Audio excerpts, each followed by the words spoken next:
Welcome to this lecture on sources of conflict. In this lecture, we'll explore the question of whose truth. That is, the question of what counts as truth, what version of reality is accepted in society as a potential source of conflict. So this question of whose truth is a question of what conception of truth and thereby reality should be affirmed among the social group. What's related to the affirmation of truth is the question of what is the valid basis of the determination of truth. Is truth relative, or does truth have a rational basis which speaks to and confirms its validity? Is there some rational basis upon which we can appeal to determine the validity of a truth claim? Disagreement about the truth, the good and the right, are basic sources of conflict and thus possible matters of injustice, as we will see. Disagreements, conflicts around truth, what is true, is a basic source of conflict. This questions, conflicts around truth and reality can also be weaponized through various forms of propaganda for political purposes, as we'll discuss later in the lecture.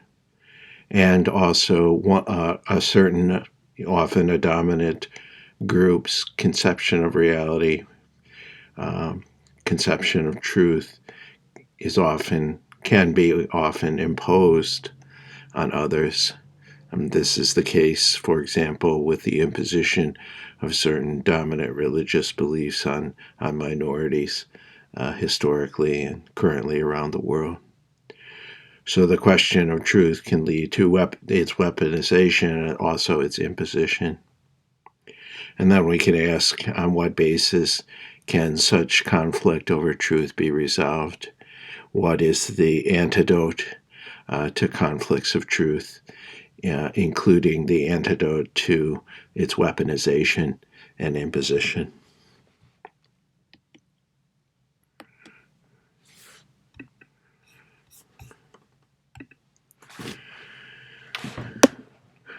Since at least the 17th century, and which is referred to as the Enlightenment, which includes the emergence of science and the scientific method, it has been asserted that truth claims about the truth, as well as claims of what is good and right in general, require justification, valid justification in terms of valid reasons.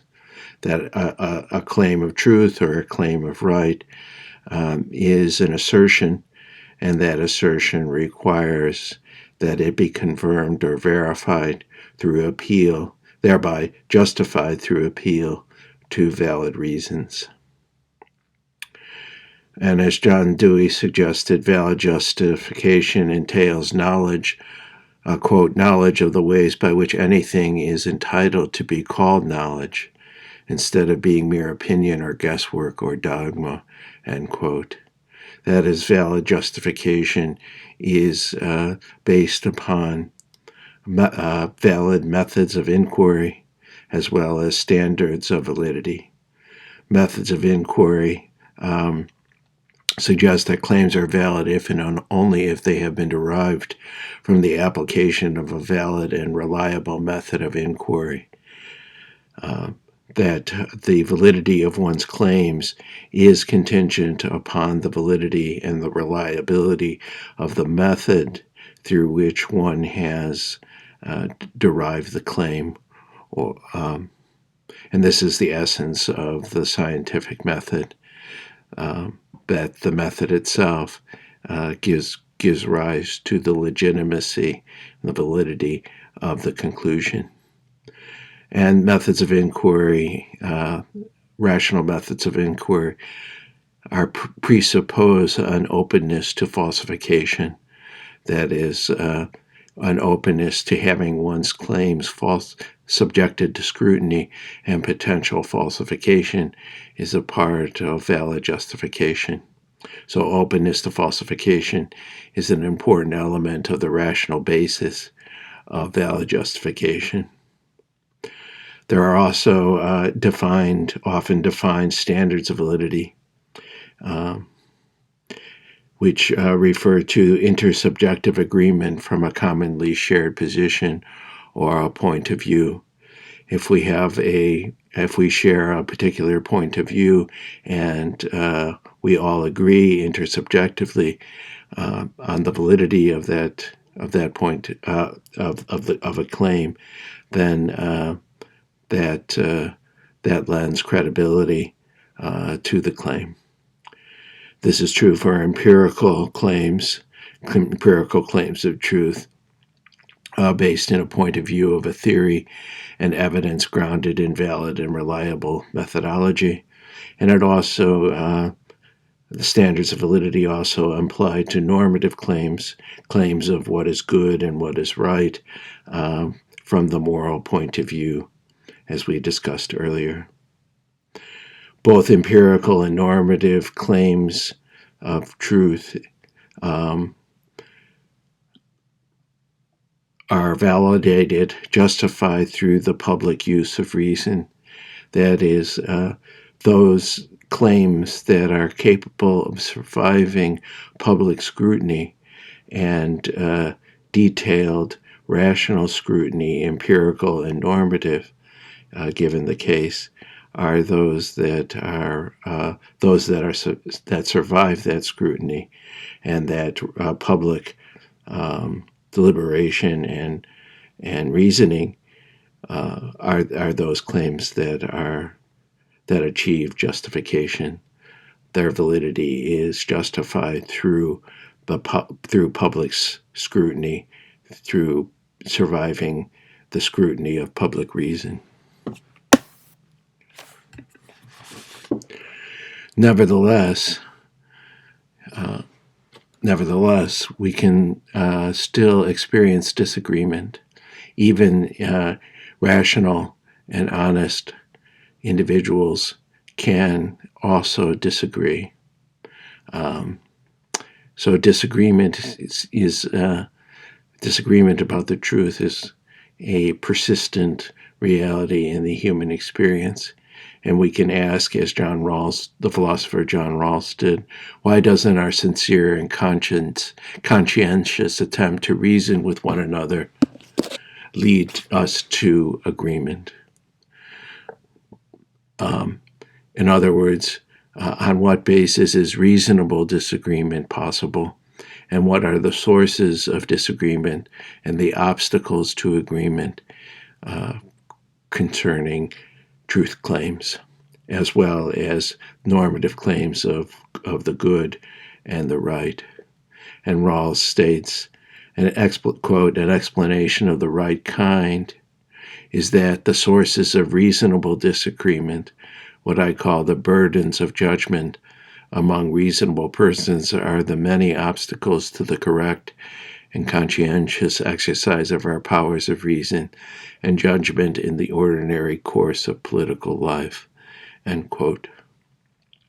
So from this perspective, what we could call the burdens of judgment are sources of reasonable disagreement. And the burdens of judgment there are at least 5 burdens of judgment as identified by Rawls. First, the evidence, empirical and scientific, bearing on a case may be conflicting and complex, and thus hard to assess and evaluate. So evidence is not always clear. It may be complicated, and the evidence may be complex and conflicting, giving rise to disagreement. There may be disagreement about the weight of considerations. What evidence should we privilege over other forms of evidence, for example?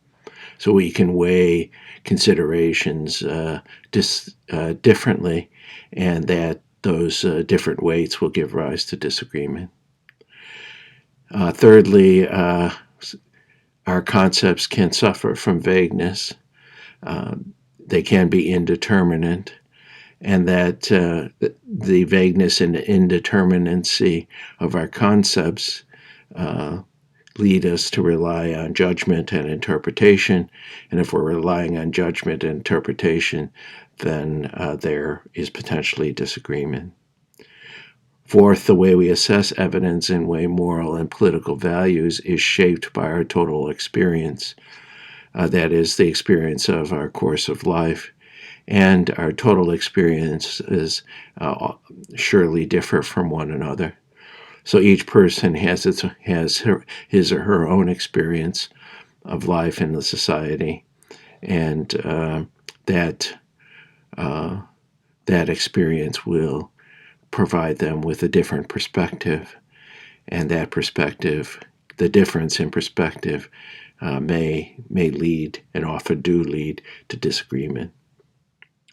And fifth, different force of normative considerations on both sides of a question can make it difficult to attain an overall assessment and thereby an agreement. We often do give different force unequal force to particular normative considerations. That is, we may value something, one person may value something more than another person, and that differential valuing leads also to disagreement.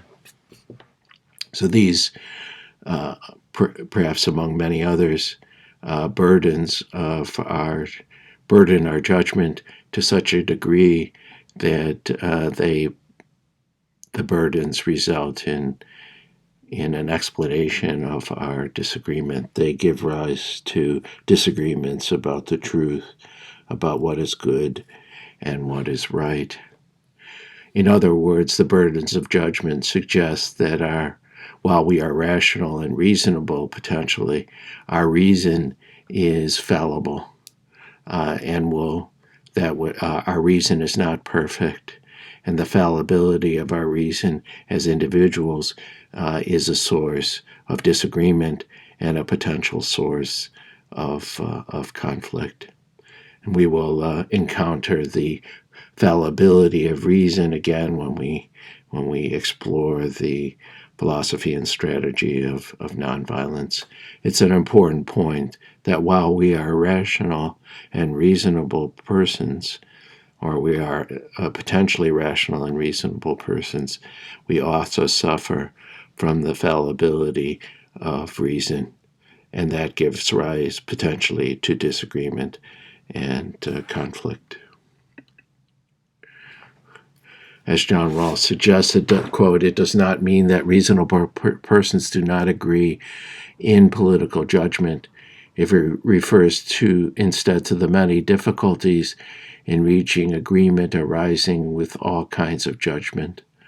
The burdens of judgment alone can account for the fact of reasonable pluralism. There are, of course, other reasons, and since we cannot eliminate these burdens, pluralism is a permanent feature of a free democratic culture. That is, reasonable disagreement forming pluralism, a plurality of different points of view, is a permanent feature of a democratic culture. It's a result of both freedom and the fallibility of reason." Furthermore, our disagreement around truth can be further explained not only through these burdens of judgment, but also through the prominent existence of cognitive bias. That a part of the fallibility of our reason is that we are prone to cognitive bias. And there are various important elements, basic elements of the notion of the roots of cognitive bias. Centrally, cognitive bias emerges out of what is referred to as cognitive dissonance. And cognitive dissonance is the mental conflict, internal psychological conflict that occurs when our beliefs or assumptions are contradicted by new information. Under that contradiction, we seek internal harmony between our beliefs, attitudes, and behaviors in order to preserve our sense of self or our sense of self-value. And therefore, we seek to preserve our current understanding to avoid the conflict by avoiding, explaining away, or rejecting conflicting information. So in order to maintain the internal harmony of our belief system, we are prone to avoiding, explaining away, or rejecting information that conflicts with our established beliefs and or assumptions. A part of cognitive dissonance also is that we also seek external harmony between our beliefs and those around us. That is, we have a strong tendency to conform to the beliefs of others, thereby maintaining our harmony with them. So we seek both an internal harmony and an external harmony between our beliefs, and that gives rise to our tendency to conform, our tendency of social conformity with the beliefs of others, especially important others in our social environment will tend to want to conform to their belief system. And this suggests cognitive dissonance and social conformity suggests that our reason is motivated by emotion, that our reason is often motivated in the sense that there's a tendency to seek out information that support what we want to believe, what we hope to be true. What we hope to be true colors our perception of what actually is true. So our beliefs and our emotional attachment to those beliefs gives rise to motivated reasoning. That is reasoning colored by what we hope to be true. And motivated reason is often manifest in terms of confirmation bias. Confirmation bias being the tendency to give more weight to information that confirms one of our pre-existing beliefs. That is, we tend to seek out information that confirms our beliefs and ignore or disregard information that challenges, conflicts, and contradicts our belief system. That is where we are. It's hard to be open to falsification. It's difficult psychologically to be willing to reject one's belief systems, one's beliefs and values in the face of contradictory evidence. So when in conflict with standards of reason, when information is in conflict with our standards of reason, those standards often give way to the avoidance of cognitive dissonance. So cognitive bias is an important psychological dimension to the question of truth and the conflicts that give rise to disagreements regarding the truth. A very important set of concepts.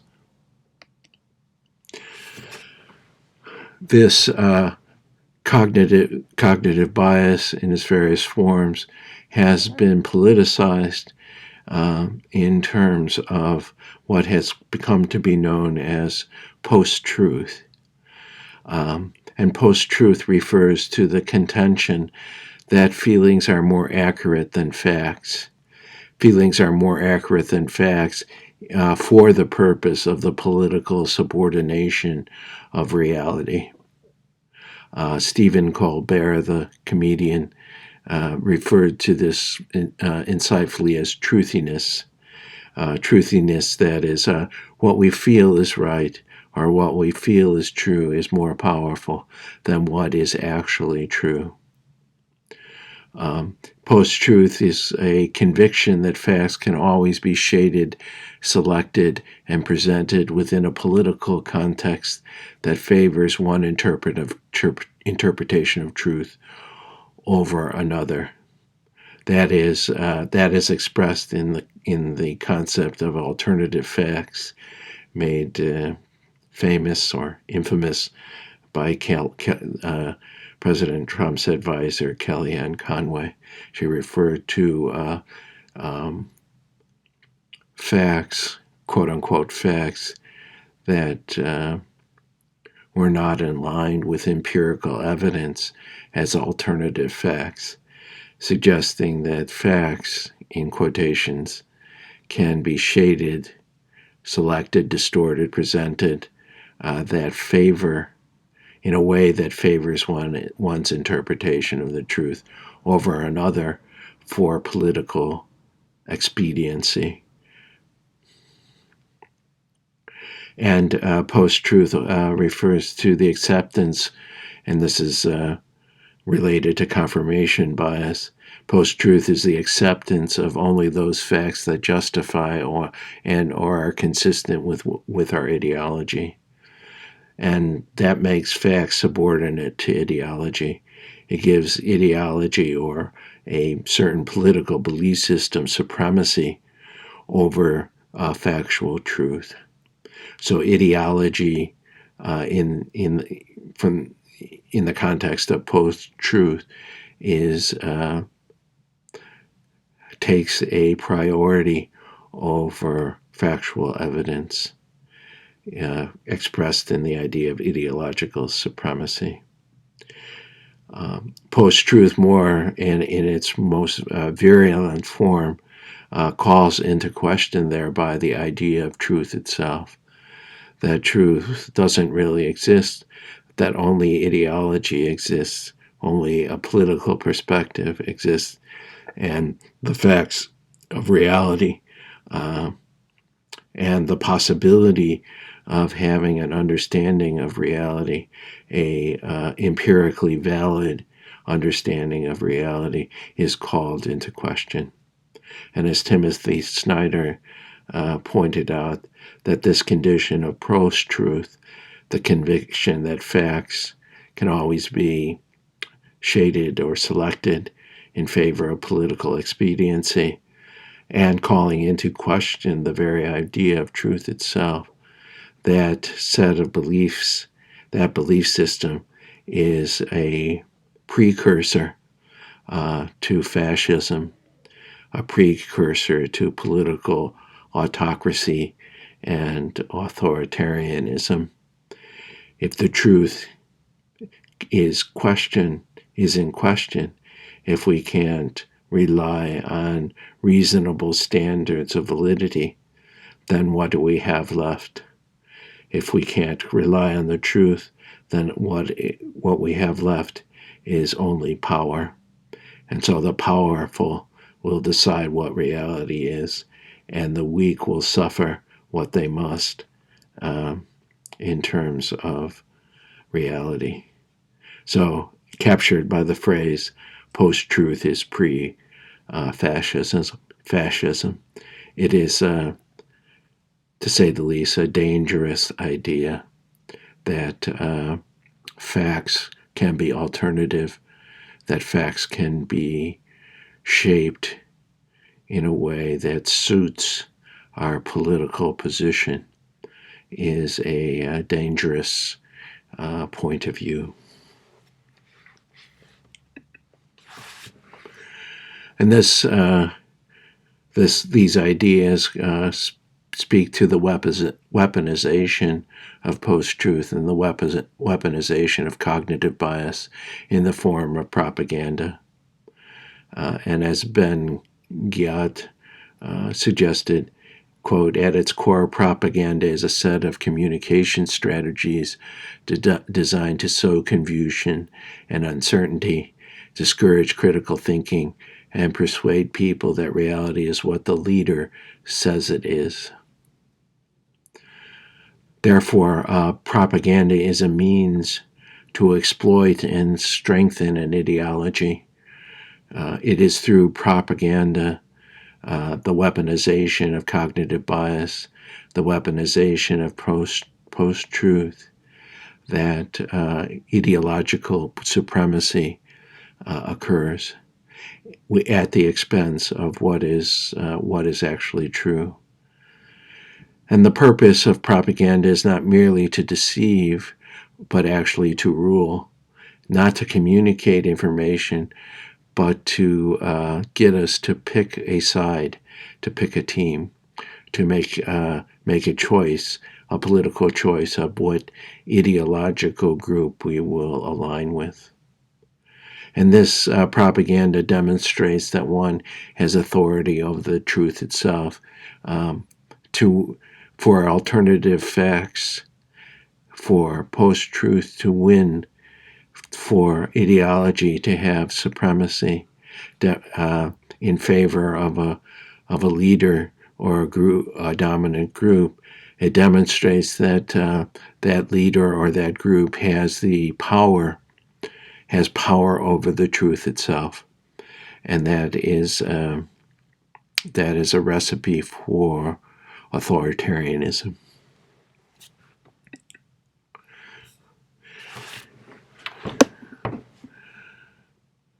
The weaponization of ideology, of post-truth, of propaganda has been recognized militarily, in fact, and this is a quotation from General Valery Gerasimov, who's the chief of the General Staff of the Russian Armed Forces, equivalent to our chairman of the Joint Chiefs of Staff.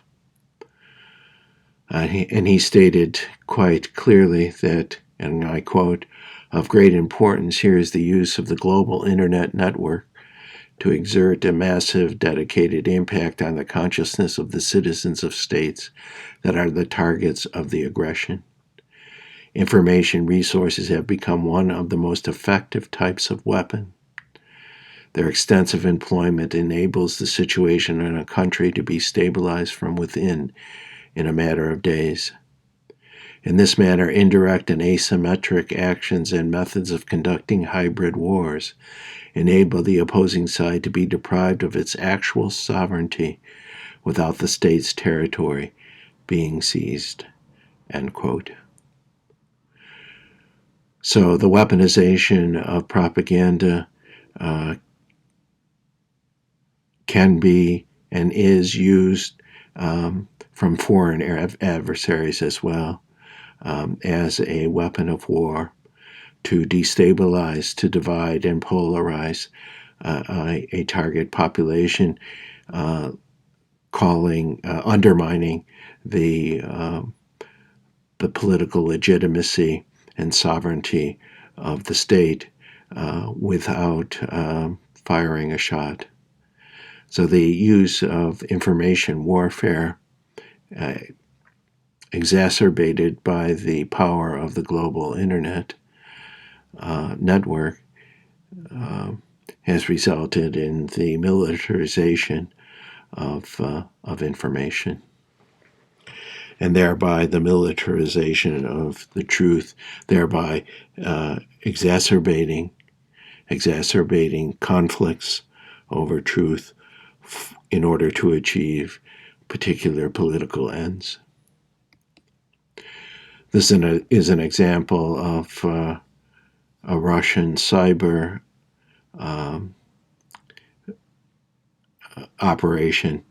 The IRA, the Russian Cyber Info War Unit, generated this poster during the 2016 American presidential campaign, and it was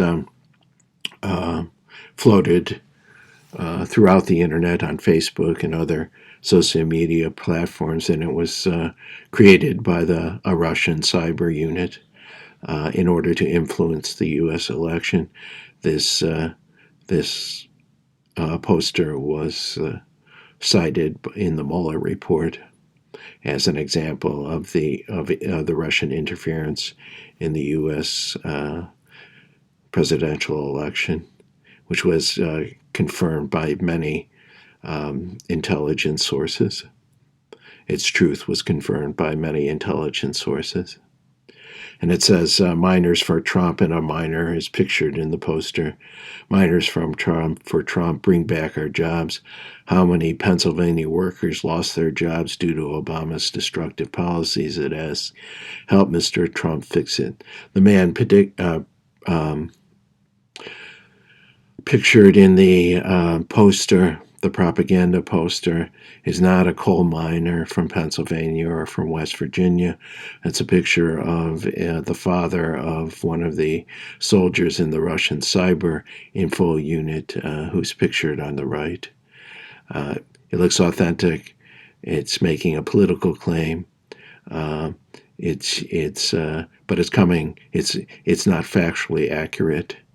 It's deceitful, and it's a piece of propaganda designed to produce a particular political outcome.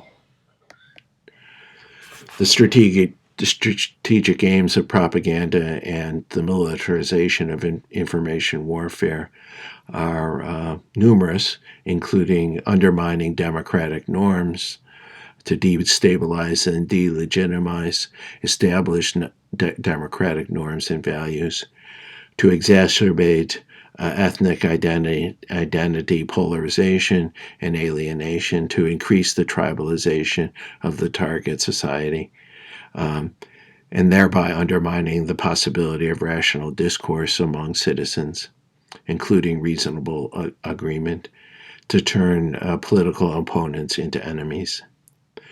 Another potent aim of propaganda and the weaponization of propaganda is undermining the very idea of truth, the very idea of the legitimacy of rational inquiry, evidence, and standards of validity, that is, post-truth.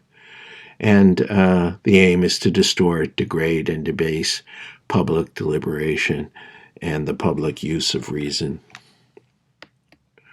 And this is occurring throughout the world in a global struggle between democracy and autocracy.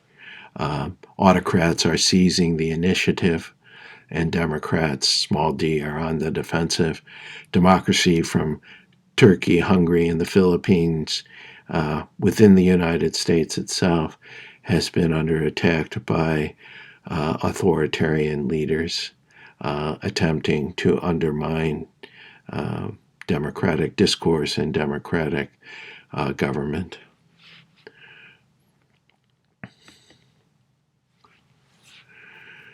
So, cognitive bias, the fallibility of reason, and the burdens of judgment both make us susceptible to manipulation and exploitation through propaganda, especially when others tell us what we want to hear. So the fallibility of our reason and our inherent propensity to cognitive bias in order to avoid cognitive dissonance makes us susceptible to propaganda. It makes us susceptible to manipulation and exploitation. It opens up post-truth, the possibility of a post-truth environment. It increases our positional confinement. It has the potential of confining us to a particular point of view, and thereby increasing polarization and tribalism in our political community. It exacerbates social and political conflict, potentially leading to violent action. This occurred on January 6th with the insurrection at the U.S. Capitol, driven by propaganda, driven by falsehood, leading to violent action by a group of people. Cognitive bias, propaganda, post-truth, etc., have the effect of undermining public deliberation and the acceptance of fact-based evidence and reasoning which are necessary for democracy and effective public policy. Therefore, they are foundational to the rise of political authoritarianism, and in that sense are a potent source of conflict. The antidote, the way forward in a post-truth weaponized propaganda environment is a critically educated citizenry with the capacity to construct valid empirical and normative justifications and to engage in the critical scrutiny of propaganda. And this entails the counter-insertion, being able to engage in counter-assertion of valid justifications, being able to critically analyze existing invalid ideologies and misinformation, which entails the development of the capacities of critical analysis and valid justification. It requires that we're open to impartial scrutiny, that we're open to falsification, that we're open to having our basic beliefs and values scrutinized, both individually but also through the public use of reason and public deliberation. It requires a high degree of intellectual honesty. And all of these capacities and values comprise a critically educated citizenry, and they are counter to our strong tendency, the other tendency of cognitive bias and being susceptible to exploitation and manipulation from the ideas of others, especially ideas that we want to hear but may not be based in a factual reality. So the countermeasure to post-truth and the countermeasure perhaps to conflicts revolving around the question of whose truth is the capacity for critical thought, the capacity for reasonable justification, and as well as the affirmation of the value of truth. In other words, the counter is to make America think again. Thank you.